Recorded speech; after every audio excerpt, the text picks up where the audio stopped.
안녕하세요. 한지명입니다. 예, 계약의 식별 1단계를 가볍게 정리해 드리도록 하겠습니다. 계약의 식별 기준 문단 9는 굉장히 중요하다라고 말씀을 드렸죠. 그래서 첫 번째가 승인이었어요. 대부분은 계약의 정의에서 보셨고요. 일부 권리와 의무 확약을 제가 강조해 드렸죠. 그래서 100개 중에 20개만 확약이 돼도 계약이 승인된다라고 말씀을 드렸고요. 그 다음에 회수 가능성입니다. 회수 가능성은 고객의 신용을 보는 거죠. 그런데 우리가 핵심 원칙에서는 고객의 신용을 보지 않는다라고 말씀을 드렸어요. 근데 여기서는 계약이 유효한지 정도만 보는 회수 가능성이라고 말씀을 드렸어요. 그래서 50% 정도의 회수 가능성만 본다. 그래서 이 수익 인식에서 회수 가능성을 보는 건 아니다라고 말씀을 드렸죠. 그 다음에 이제 권리와 지급 조건의 식별입니다. 이 권리는 고객의 권리와 기업의 권리 모두가 식별이 돼야 되고요. 지급 조건은요. 돈을 언제, 얼마나 받는지, 얼마나 주는지가 식별이 돼야 되죠. 그 다음에 상업적 실질이 있어야 문단 9가 충족이 됩니다. 그래서 네 가지 조건 모두가 충족돼야지 계약 식별 기준 문단 9가 충족이 되겠죠. 회수 가능성은 할 얘기가 좀 많았죠. 그래서 받은 돈 중에 약속한 돈 중에 받은 돈, 약속한 돈 중에 받은 돈으로 산정을 할 수가 있었죠. 이 약속한 돈이 검토 대상인데요. 이 약속한 돈에는 암묵적 가격 할인까지 고려를 해서 얼마를 약속했는지를 판단을 해야 됐죠. 그래서 검토 대상 판단이 굉장히 중요했습니다. 그래서 신용이 나빠서 못 받은 거라면 못 받은 돈 60이 신용이 나빠서 못 받은 거라면 검토 대상에 포함이 돼야 되죠.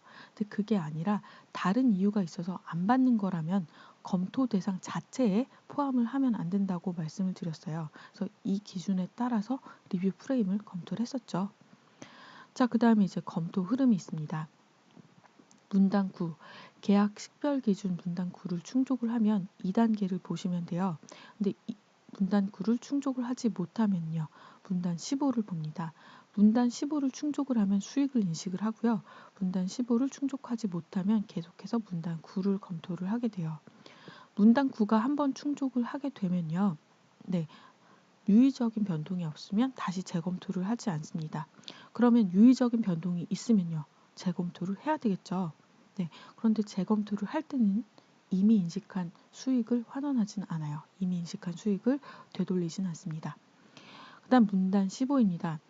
문단 15는 이 충족을 하면 수익을 인식한다고 말씀을 드렸죠.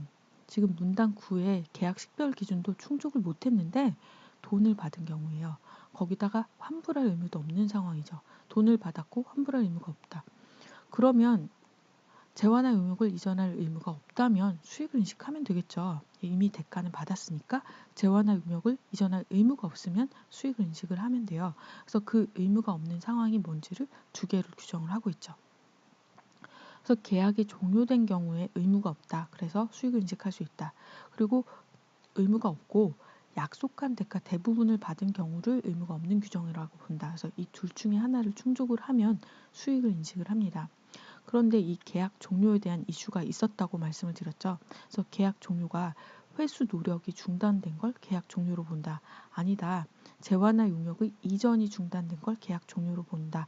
여기에 대한 이슈가 있었어요. 근데 결론이 났죠. 재환할 용역의 이전이 중단됐을 때가 계약이 종료된 거다라고 했죠.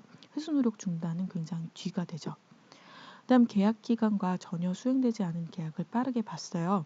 계약 기간은 애매할 때는 법적 권리와 의무가 있는 기간까지가 계약 기간이었죠.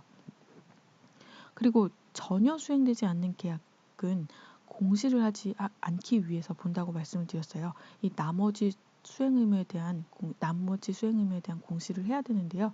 전혀 수행되지 않은 계약인 경우에만 공시를 안 해도 돼요.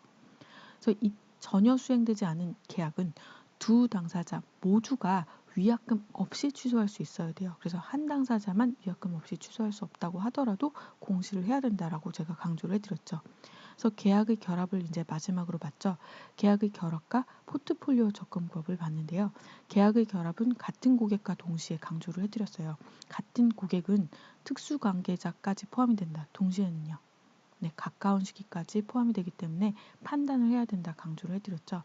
같은 고객과 동시에 한 번에 협상을 했다. 그러면 계약을 결합해야 하고요. 같은 고객과 동시에 계약을 했는데 가격이 의존이 된다, 상호 의존된다, 계약을 결합해야 되고요. 같은 고객과 동시에 계약을 했는데 그 계약 두 개가 하나의 수용 의무다. 그러면 계약을 결합해야 된다라고 말씀을 드렸죠. 그래서 같은 고객과 동시에 강조를 해드렸어요. 그리고 선택이 아니었죠. 반면에 포트폴리오 접근법은 선택이었어요. 그래서 포트폴리오 접근법은 따로따로 각 계약을 따로따로 회계 처리하는 것과 하나의 계약으로 회계 처리한 게 사실상 합리적으로 판단을 했을 때 중요한 차이가 없다. 그때는 기업이 따로 회계 처리하거나 한 번에 회계 처리하는 걸 선택할 수가 있습니다. 그래서 이게 계약의 결합과 비교해서 봐주셔야 된다라고 정리를 해드렸죠. 네, 여기까지가 1단계 계약의 식별이었습니다. 감사합니다.